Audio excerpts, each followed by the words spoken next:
नमस्कार। प्राइम न्यूजमा स्वागत छ। म दृष्टिवाणी धिताल। म संगीता कटवाल। सुरु गरौं अहिलेसम्मका हेडलाइन्सबाट। गठबन्धनलाई निरन्तरता दिने सत्तारूढ दलहरूको निर्णय, राजनीतिक स्थायित्वको लागि मिलेर सरकार बनाउन सहमत। कतिपय क्षेत्रमा गठबन्धनभित्रै असहयोग भएको ठहर। प्रत्यक्षतर्फको मतगणना सकिए पनि समानुपातिकको जारी। एक साताभित्र निर्वाचनको प्रतिवेदन राष्ट्रपति समक्ष बुझाइने। भौतिक पूर्वाधारको तयारीमा संसद सचिवालय। जलवायु परिवर्तनको सन्देश दिन कालापत्थरमा मन्त्री परिषद बैठक भएको 13 वर्ष। घोषणा पत्र कागजमै सीमित, सोचे अनुसार काम गर्न नसकेको सरकारद्वारा स्वीकार। भारतको राजधानी नयाँ दिल्लीमा वायु प्रदूषणको मात्रा गम्भीर तहमा। न्यूनीकरणका लागि विभिन्न काममा प्रतिबन्ध, सतर्कता अपनाउन आग्रह। र अन्डर 19 राष्ट्रिय पुरुष क्रिकेट प्रतियोगिताको उपाधि सुदूरपश्चिम प्रदेशलाई, फाइनलमा लुम्बिनी प्रदेश 6 विकेटले पराजित।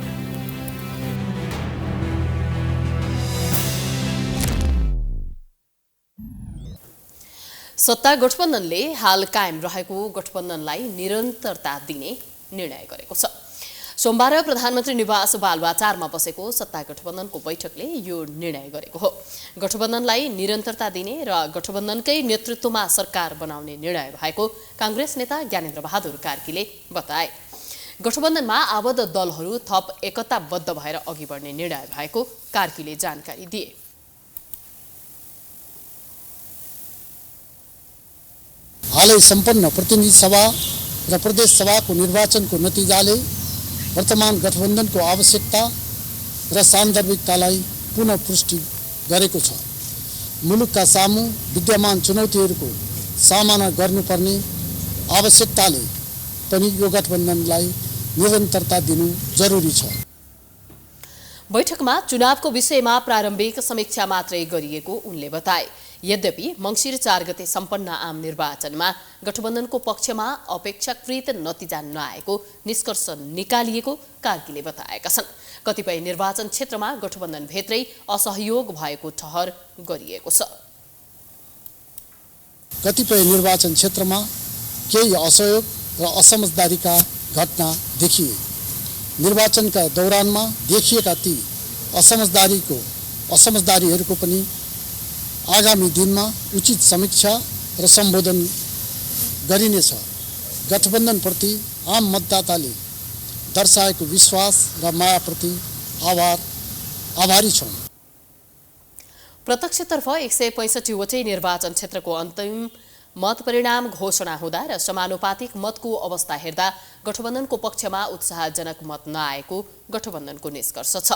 बैठकले प्रतिनिधि र प्रदेश निर्वाचन शान्तिपूर्ण रूपमा सम्पन्न गराएको भन्दै निर्वाचन आयोग र सरकारलाई धन्यवाद पनि दिएको छ। बैठकमा काङ्ग्रेस सभापति शेरबहादुर देउवा, वरिष्ठ नेता रामचन्द्र पौडेल, उपसभापति पूर्णबहादुर खड्का, प्रवक्ता प्रकाश शरण महत, सञ्चार मन्त्री ज्ञानेन्द्र बहादुर कार्की, माओवादीका अध्यक्ष प्रचण्ड, वरिष्ठ उपाध्यक्ष नारायण काजी श्रेष्ठ, एकीकृत समाजवादीका अध्यक्ष माधव कुमार नेपाल लगायत सहभागी थिए। बैठकमा लोसपालाई बोलाइएको थिएन। जनमोर्चाबाट भने दुर्गा पौडेल सहभागी रहेकी थिइन्। निर्वाचन सम्पन्न भएपछि सत्ता गठबन्धन दलहरूको यो पहिलो बैठक हो।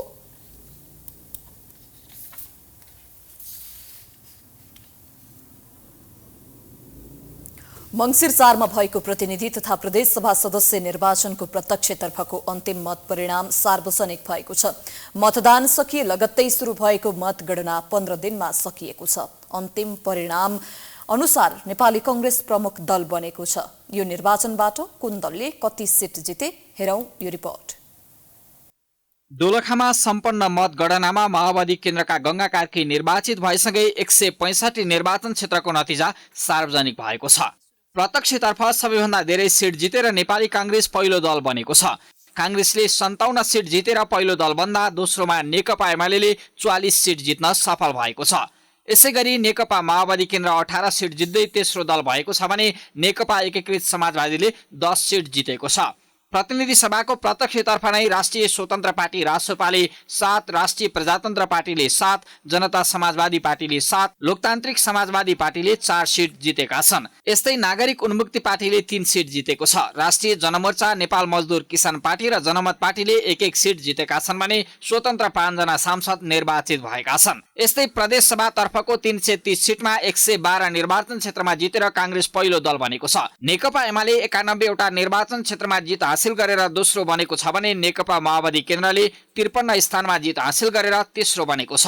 नेकपा एकीकृत समाजवादीले 15, जनता समाजवादी पार्टी र राष्ट्रिय प्रजातन्त्र पार्टीले समान 11, लोकतान्त्रिक समाजवादी पार्टीले 9, नागरिक उन्मुक्ति पार्टी र जनमत पार्टीले 7, हाम्रो नेपाली पार्टी र नेपाल मजदुर किसान पार्टीले 1-1 र स्वतन्त्रले 12 वटा निर्वाचन क्षेत्रमा जित हासिल गरेका छन्। समानुपातिक तर्फको मतगणना पनि अन्तिम चरणमा पुगेको छ।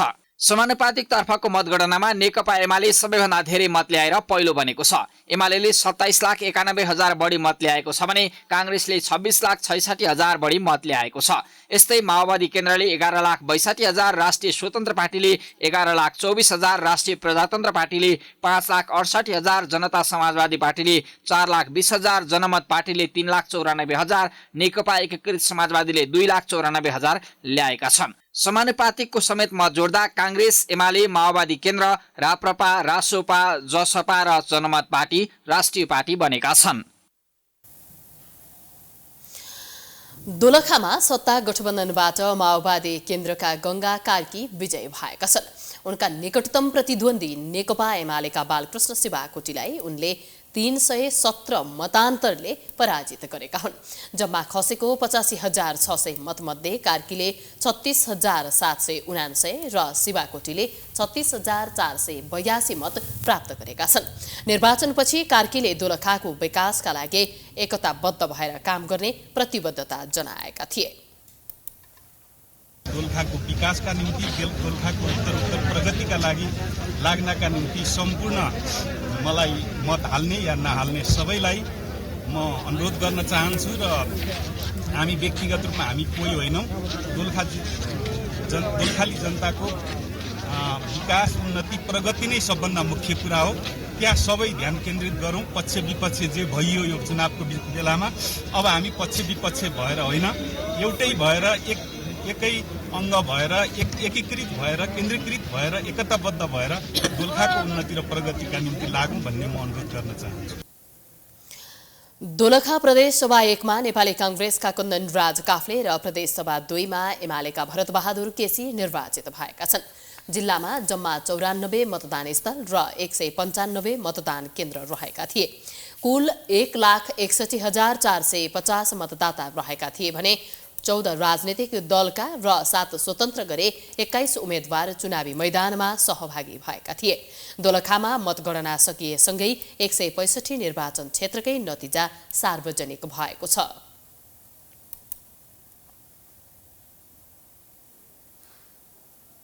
बिना विकल्प आफूहरूलाई उठीवास लगाउने काम बन्द गर्नुपर्ने भन्दै सुकुम्बासीहरूले काठमाडौँमा दबाव र्यालीको आयोजना गरेका छन्।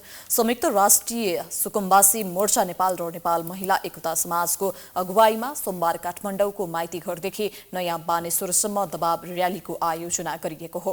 प्रदर्शनमा सहभागीहरूले वार्ता र संवादको ढोका खुला गर्नुपर्ने, भूमि अभियन्ताहरूमाथिको जाहेरी फिर्ता गर्नुपर्ने, आफूहरूलाई उचित विकल्प दिनुपर्ने माग गरेका छन्।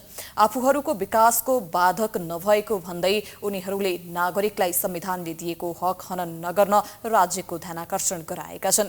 आफूहरू राज्यलाई सहयोग गर्न तयार रहेकाले सबै समस्याहरू वार्ता र संवादबाटै समाधान गर्न पनि उनीहरूले माग गरेका छन्। यसअघि काठमाडौँ महानगर प्रहरीले थापाथली स्थित बस्तीभित्र पसेर सुकुम्बासीलाई हटाउन खोजेपछि झडप भएको थियो। त्यस यता सुकुम्बासीहरूले लगातार विरोध प्रदर्शन गर्दै आएका छन्।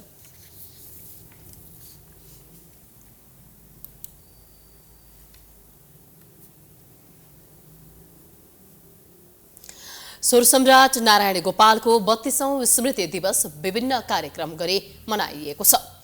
विक्रम सम्वत 1996 असोज 18 गते काठमाडौँको किला गलमा जन्मिएका नारायण गोपालको 2047 साल मङ्सिर 19 गतेका दिन निधन भएको थियो। स्मृति दिवसका अवसरमा नारायण गोपाल सङ्गीत कोष तथा सांस्कृतिक संस्थानले संयुक्त रूपमा विशेष साङ्गीतिक कार्यक्रम तथा सम्मानको आयोजना गरेको थियो। कार्यक्रममा गीतकार राजेन्द्र थापा तथा संगीतकार प्रकाश गुरुङलाई नारायण गोपाल स्मृति सम्मान एवं विशेष पुरस्कार अर्पण गरिएको थियो। कार्यक्रममा प्रतिनिधि सभा सदस्य एवं कांग्रेस नेता प्रदीप पौडेलले नारायण गोपालको राष्ट्रका लागि पुर्याएको योगदानको चर्चा गरे। अनुभूति गीतहरूको माध्यमबाटै गराउँछ। मेरो विचारमा नारायण गोपाल गायककार अथवा संगीतकार मात्रै हुनुहुन्थेन, उहाँ हाम्रो मौलिकतासँग जोडिएको गायककार हुनुहुन्थ्यो। आफ्नो अद्वितीय गायनबाट सबैलाई आकर्षण गरेका नारायण गोपाललाई स्वर सम्राटको उपाधि प्रदान गरिएको थियो। 2018 सालमा रेडियो नेपालबाट स्वर परीक्षा उत्तीर्ण गरेपछि गायन यात्रालाई निरन्तरता दिएका नारायण गोपालले नेपाली भाषाका 135 भन्दा धेरै गीत गाएका थिए।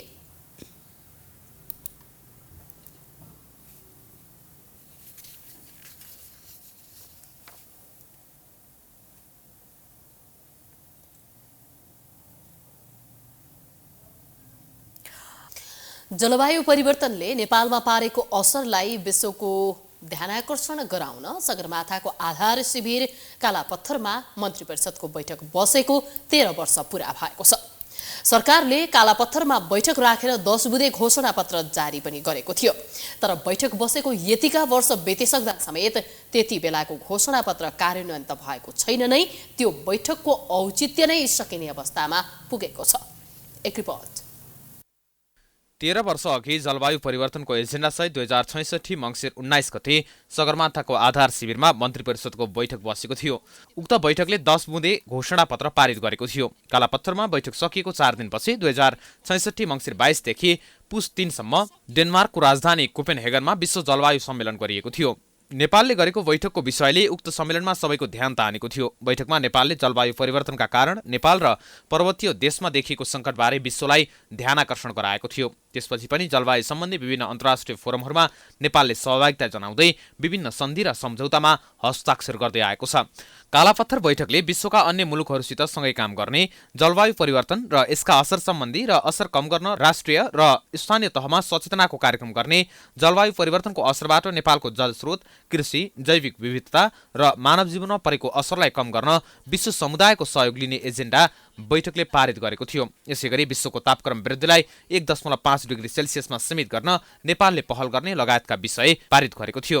तर यतिका वर्ष हुँदा समेत नेपाल सरकारको तर्फबाट कार्यान्वयन गर्न पहल हुनुभन्दा पनि तत्कालीन समयमा चर्चा कमाउनको लागि मात्र बैठक राखेको जस्तो देखिएको पूर्व वनमन्त्री गणेश शाह बताउँछन्। जलवायु परिवर्तनले गर्दाखेरि जुन किसिमको विभिन्न रोग व्याधिहरू आइरहेछ, हाम्रो चाहिँ जैविक विविधताहरूमा ह्रास भइरहेछ, यो सबैको बारेमा जुन किसिमले राज्यले जति यो हुन्छ नि गम्भीर विषय छ त्यसलाई जुन गम्भीरताका साथ, जुन संवेदनशीलताका साथ र जुन उचाइका साथ राज्यले यसलाई सम्बोधन गर्नु पर्यो त्यो चाहिँ भएको जस्तो मलाई लाग्दैन।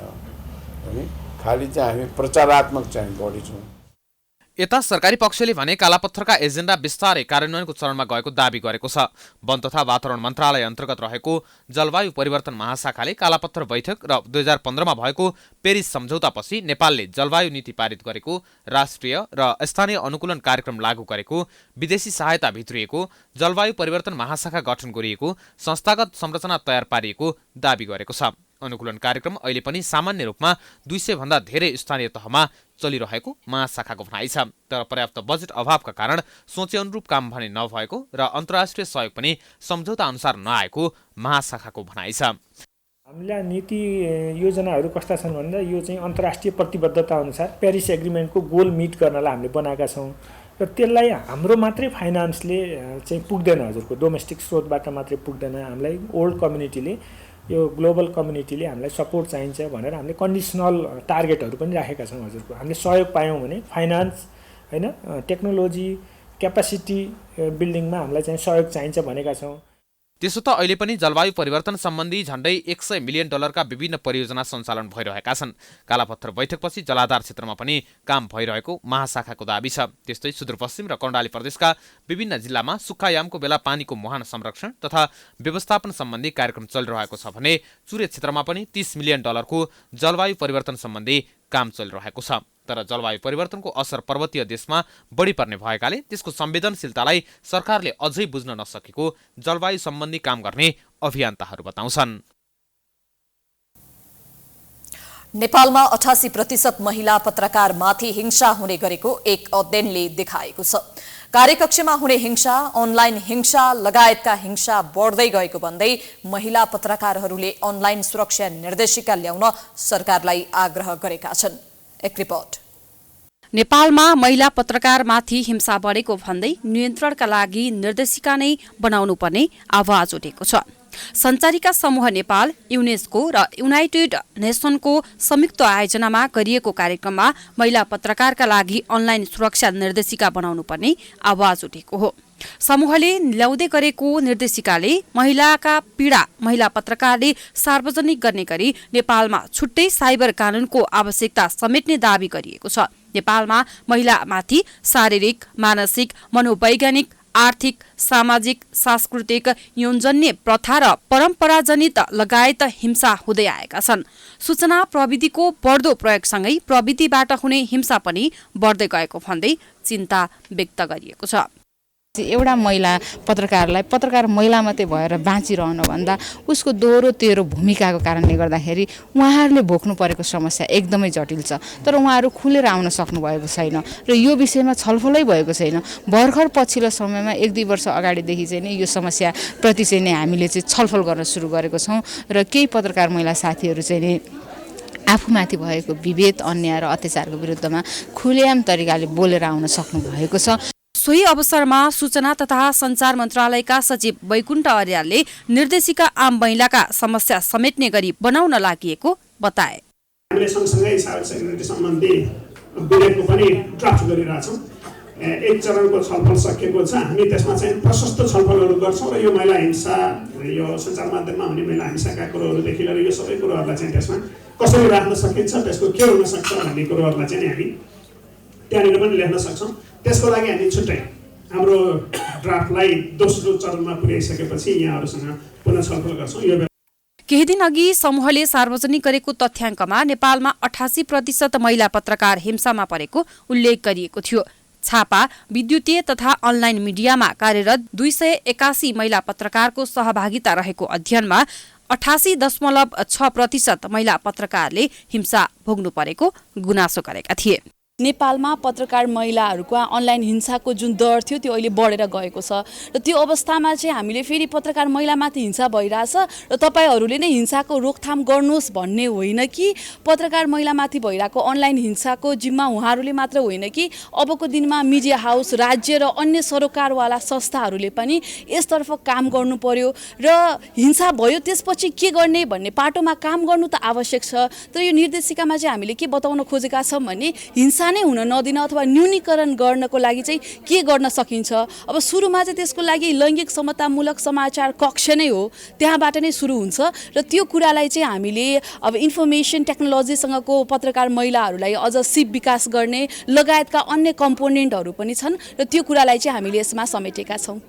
नेपाल प्रहरीको साइबर ब्युरोमा आर्थिक वर्ष 2077-78 मा साइबर अपराधसँग सम्बन्धित 3900 उजुरी परेका छन्। तीमध्ये महिलामाथि भएको दुर्व्यवहार सम्बन्धी 2300, पुरुषका 1471 र अन्य लिङ्गका 224 रहेका छन्। यो तथ्याङ्कलाई हेर्दा अनलाइन हिंसा बढ्दो क्रममा देखिन्छ। यसलाई सम्बोधनका लागि कानून, संयन्त्र र व्यवहार सुधारमा ध्यान दिनुपर्ने देखिन्छ।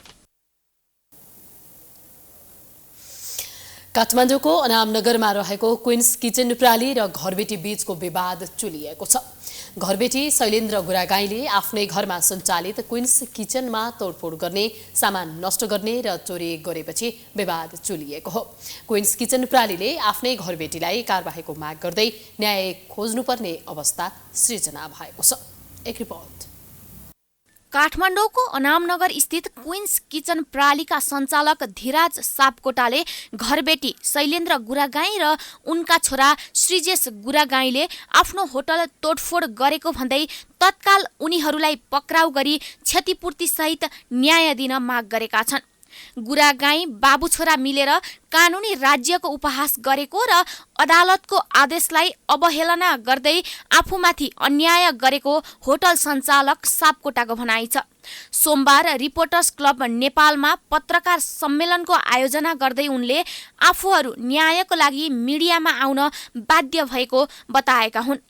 घरबेटी शैलेन्द्र गुरागाई र श्रीजेश गुरागाईले उनीहरूको कम्पनीको कर्मचारी यज्ञ सुवेदीको समेत संलग्नतामा करोडौँको सामग्री तोडफोड गरेको दाबी गरिएको छ।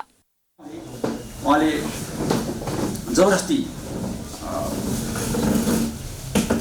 मुद्दा चलिरहेको अवस्थामा एक त फैसला हुन बाँकी नै भइरहेको अवस्थामा उहाँले एउटा आक्रोशपूर्ण एउटा अमानवीय व्यवहार गरेर हामीलाई जुन किसिमले निकाल्नुभयो।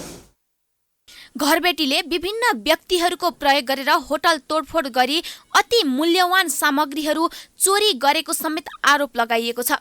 त्यसैगरी कर्मचारीका सामग्री र डकुमेन्ट बेपत्ता पारिएको र महिला कर्मचारीमाथि अभद्र व्यवहार गरिएको पीडित पक्षको जिकिर छ। तर रोचक पक्ष के छ भने घरबेटी शैलेन्द्र र श्रीजेशको नाममा सिंहदरबार प्रहरी वृत्तबाट पक्राउ पूर्जी जारी हुँदा पनि उनीहरू अहिलेसम्म पक्राउ परेका छैनन्। गत भदौको अन्तिमदेखि घरबेटीले उक्त रेस्टुरेन्टमा आफ्ना मान्छेहरूलाई पठाएर धम्की दिने, अभद्र व्यवहार गर्ने, मानिसहरूलाई समूह बनाएर पठाउने तर बिल भुक्तान नगरी हिँड्ने जस्ता क्रियाकलाप गरेको पाइएको छ। एउटै टिम तर ग्रुपमा पठाएर खुवाउने अनि बिल पे चाहिँ नगर्ने, बिल माग्दा उसले धम्काउने समेत गरेको थियो। सबैजना बाहिर निकाल्नु भयो अनि त्यसको 2 दिनपछि हामीले अब अदालतले दिएको आदेशअनुसार ताला फोडेर भित्र छिर्दाखेरि चाहिँ पुरै केही पनि बाँकी थिएन। एउटा केही सामानहरू पनि थिएन, हाम्रो डकुमेन्टहरू पनि केही पनि थिएन।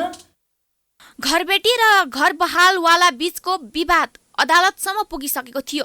अदालतले घरबेटीलाई अनावश्यक अवरोध नगर्न आदेश दिएको थियो। अदालतबाट 2069 साल भदौ महिनाको 30 गते अन्तरिम आदेश सहितको निषेधाज्ञा जारी भएको थियो। साथै क्वीन्स किचन सञ्चालन भइरहेको घर अर्थात् व्यावसायिक क्षेत्र खाली नगराउन र व्यवसाय सञ्चालन गर्न दिनु भनेर समेत अदालतले आन्तरिक आदेश दिएको छ। तर घरबेटीले अदालतको आदेश समेत नमानी व्यवसायमा अवरोध पुर्याएको देखिएको छ। यस सम्बन्धमा हामीले गुरागाई परिवारलाई सम्पर्क गरेर प्रतिक्रिया लिन खोज्दा उनीहरू सम्पर्कमा आउन सकेनन्। सबैका लागि मर्यादा, स्वतन्त्रता र न्याय भन्ने मूल नाराका साथ 14औं मानव अधिकार राष्ट्रिय महाभेला मङ्सिर 22 गतेदेखि काठमाडौँमा हुने भएको छ। महाभेला मूल आयोजक समितिले सोमबार रिपोर्टर्स क्लबमा पत्रकार सम्मेलन गर्दै मङ्सिर 22 देखि 28 गतेसम्म हुने महाभेलाको तयारी तीव्र पारिएको जनाएको हो। यस वर्ष महाभेला कार्यक्रमको संयोजन पौरखी नेपाल र सह-संयोजन नेपाल पुनर्स्थापकीय न्याय मञ्चले गर्ने भएको छ। मानव अधिकारको संरक्षण, सम्वर्धन र विकास गर्न, लोकतन्त्र र सामाजिक न्यायलाई संस्थागत गर्दै विधिको शासन स्थापित गर्न तथा राज्यलाई नागरिकप्रति जवाफदेही र उत्तरदायी बनाउन महाभेला केन्द्रित हुने मूल आयोजक समितिका संयोजक मन्जु गुरुङले जानकारी दिन्। उनले विधिको शासन, मानव अधिकार, लोकतन्त्र र नागरिकको मानव अधिकारको पछिल्लो समयमा विधिको शासनमा क्षय हुँदा नागरिकको जीवन चुनौतीपूर्ण र जोखिमयुक्त बनेको छ। त्यसैले नागरिकका राजनीतिक तथा नागरिक अधिकार एवं सामाजिक सांस्कृतिक अधिकारको सुनिश्चित गर्न र कोभिड-19 को र डेङ्गुको महामारीबाट सृजित समाजमा देखा परेको थप असमानता अन्त्य गर्न न्याय, सुशासन र मानव अधिकार सुनिश्चित गर्न सम्पूर्ण न्यायप्रेमी महानुभावहरूमा हार्दिक अपिल गर्दछौँ। नेपालमा मानव अधिकार, शान्ति, लोकतन्त्र, सुशासन र दिगो विकासका पक्षमा क्रियाशील नागरिक सङ्घ संस्था, मानव अधिकार कर्मी र राष्ट्रिय मानव अधिकार आयोगको संयुक्त पहलमा सन् 2009 देखि प्रत्येक वर्ष मानव अधिकार राष्ट्रिय महाभेला हुँदै आएको छ।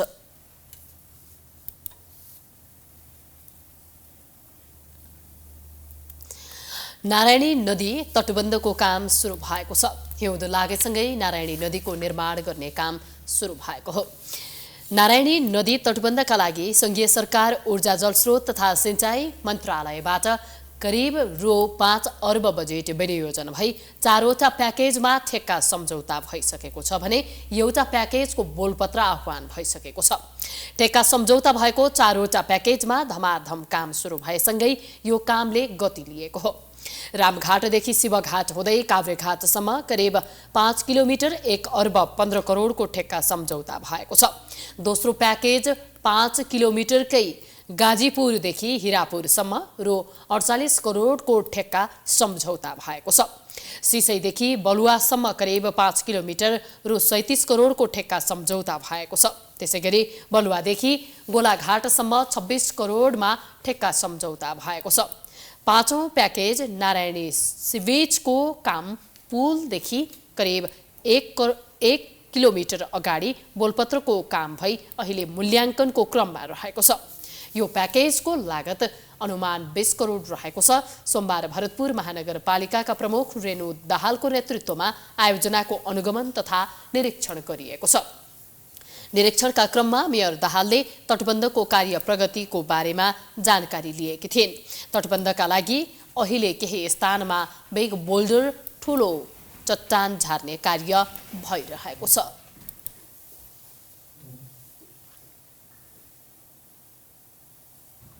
ब्रेकपछि पुनः स्वागत छ। अब बाँकी न्यूज। रूपन्देहीको बोटवल उपमहानगरपालिकामा जग्गाको किताकाट खुलाइएको छ। उपमहानगरको कार्यपालिका बैठकले जग्गा वर्गीकरण सम्बन्धी प्रतिवेदन स्वीकृत गरेसँगै जग्गा किताकाट गर्ने बाटो खुलेको हो।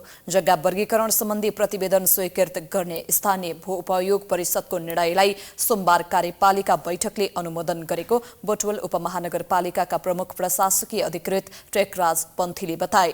बैठकले शहरीकरणतर्फ उन्मुख रहेका र ओडाहरूबाट गैर कृषि क्षेत्र कायम राख्न सिफारिस भए अनुसार ओडा 1 देखि 13 र ओडा 19 का जग्गाहरूलाई गैर कृषि क्षेत्र कायम गर्ने निर्णय गरेको छ।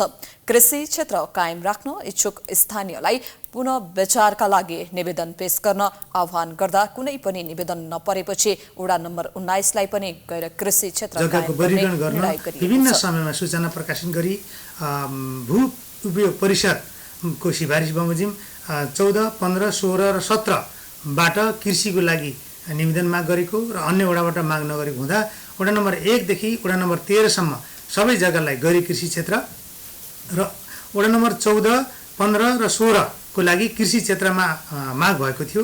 ओडा नम्बर 14 मा 13 जनाले, 15 मा 11 जनाले, 16 मा 28 जनाले र 17 मा 1 जनाले कृषि क्षेत्रमा मेरो जग्गा राखिपाऊँ भनेर निवेदन गर्नुभएको थियो। त्यसै अनुसार नगर कार्यपालिकाले मङ्सिर 19 गतिको निर्णय अनुसार गैर कृषि क्षेत्र निर्धारण गरेको छ। यस्तै ओडा 14 देखि 17 भित्रका 54 जना जग्गाधनीले कृषि क्षेत्र कायम राख्न दिएको निवेदन अनुसार कृषि क्षेत्र कायम राख्ने निर्णय कार्यपालिकाले गरेको छ। ओडा 14, 16 र 18 का 95 वटा सडकका दायाँ बायाँ 100 मिटरमा पर्ने जग्गाहरू गैर कृषि क्षेत्र कायम भएका छन्। जग्गा वर्गीकरणका लागि ओडा मार्फत सूचना गर्दा कृषि क्षेत्र कायम राख्नका लागि भन्दा गैर कृषि क्षेत्र कायम राख्न बढी निवेदन आएका छन्। 2079 साउन 18 मा सरोकारवाला र नगरवासीको राय प्रतिक्रिया र सुझाव लिन सार्वजनिक सूचना प्रकाशन गरी जिल्ला स्थित नापी र मालपोत कार्यालयलाई प्रतिवेदनमाथि राय प्रतिक्रिया लिएर भू उपयोग परिषदबाट निर्णय गरी कार्यपालिका मार्फत निर्णय गरिएको हो। सरकारले गत जेठमा जारी गरेको भू उपयोग नियमावलीमा वर्गीकरणपछि मात्रै जग्गा किताकाट गर्न सकिने व्यवस्था छ।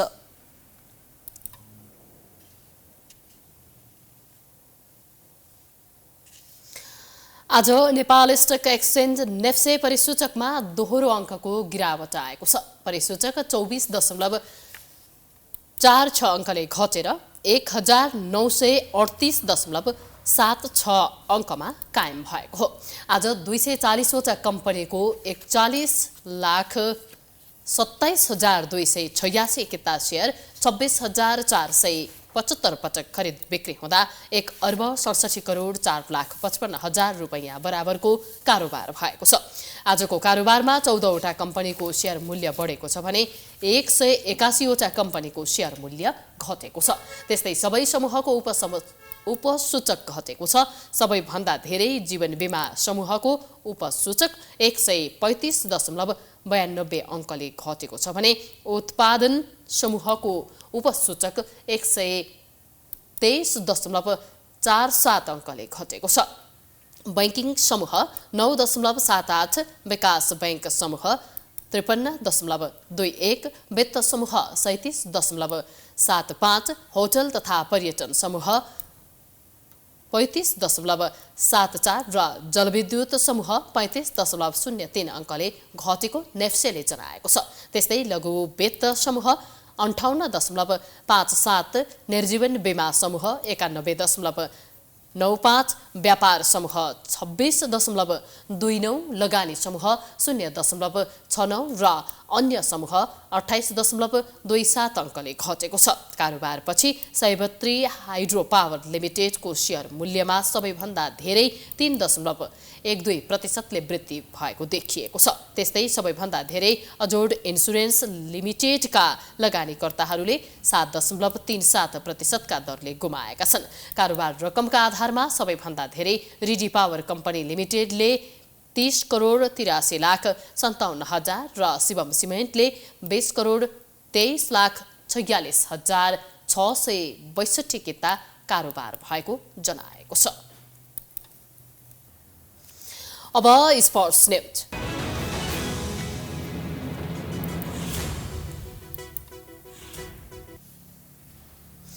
सुदूरपश्चिम प्रदेशले अन्डर 19 राष्ट्रिय पुरुष क्रिकेट प्रतियोगिताको उपाधि जितेको छ।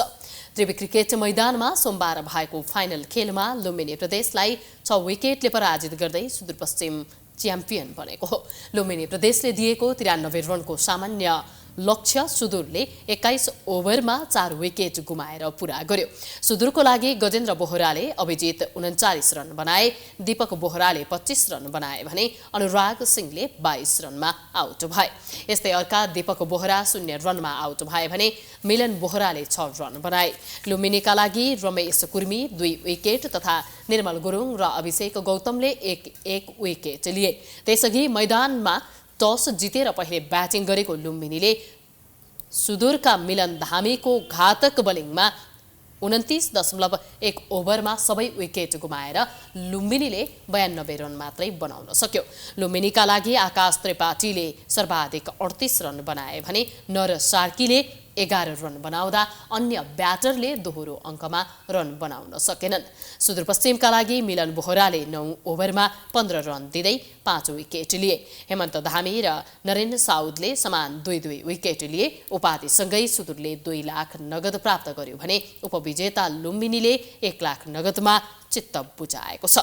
गत 7 गतेबाट सुरु भएको प्रतियोगितामा प्रदेश 1, मध्य प्रदेश, बागमती प्रदेश, गण्डकी प्रदेश, लुम्बिनी प्रदेश, कर्णाली प्रदेश र सुदूरपश्चिम प्रदेश सहित 7 प्रदेशको सहभागिता रहेको थियो। यो सँगै हामी प्राइम न्यूजको अन्त्यमा आइपुगेका छौं। जाँदा जाँदै हेडलाइन्स पुनः एकपटक। गठबन्धनलाई निरन्तरता दिने सत्तारूढ दलहरूको निर्णय। राजनीतिक स्थायित्वका लागि मिले र सरकार बनाउन सहमत। कतिपय क्षेत्रमा गठबन्धनभित्रै असहयोग भएको ठहर।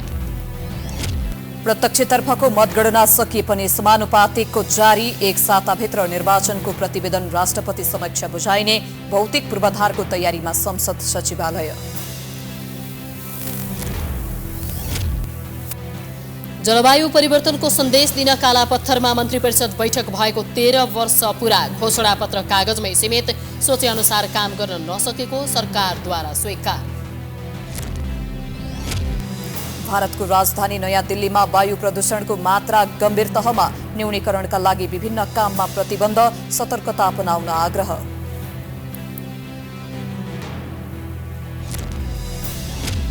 र अन्डर 19 राष्ट्रिय पुरुष क्रिकेट प्रतियोगिताको उपाधि सुदूरपश्चिम प्रदेशलाई। फाइनलमा लुम्बिनी प्रदेश 6 विकेटले पराजित।